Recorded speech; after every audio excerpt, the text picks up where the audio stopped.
மார்த்தாண்டத்தில் பிரசவத்தின் போது இளம்பெண் பலியான விவகாரத்தில் தனியார் மருத்துவமனையில் கலெக்டர் திடீர் ஆய்வு.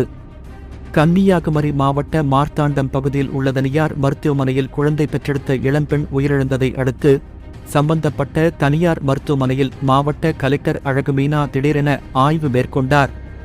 அங்கே அவர் மருத்துவமனையின் ஒவ்வொரு பிரிவுகளிலும் தனித்தனியே ஆய்வுகள் மேற்கொண்டார். அதன்பின் அவர் கூறியதாவது: இரத்தம் தேவைப்படும் கர்ப்பிணி தாய்மார்களுக்கு முன்கூட்டியே அவர்களின் இரத்த வகைக்கு ஏற்ப இரத்த வங்கியில் தயார் நிலையில் வைத்திருக்க வேண்டும். மாதந்தோறும் நடைபெறும் மகப்பேறு ஒருங்கிணைப்பு கூட்டத்தில் மகப்பேறு டாக்டர்கள் தவறாது கலந்து கொள்ள வேண்டும். மேலும் மாதத்திற்கு 50 பிரசவத்திற்கு மேல் நடைபெறும் மருத்துவமனையில் குறைந்தது 2 முதல் 3 மகப்பேறு டாக்டர்களும், மாதத்திற்கு 100 பிரசவத்திற்கு மேல் நடைபெறும் மருத்துவமனையில் குறைந்தது 4 முதல் 5 மகப்பேறு டாக்டர்கள் கண்டிப்பாக பணியில் இருக்க வேண்டும். மேலும் நோயாளிகளுக்கு வழங்கப்படும் சிகிச்சை குறித்த தகவல்களை விளக்கமாக நோயாளிகள் புரிந்து கொள்ளும் வகையிலும் அவர்களுடன் வருபவர்களுக்கும் தெரிவிக்க வேண்டும்.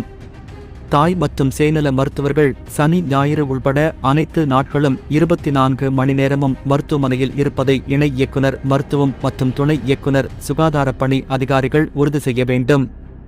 இவ்வாறு அவர் கூறினார். இதனையடுத்து அவர் ஸ்மைலினின் வீட்டிற்கு நேரில் சென்று அவரது குடும்பத்தினருக்கு ஆறுதல் கூறினார்.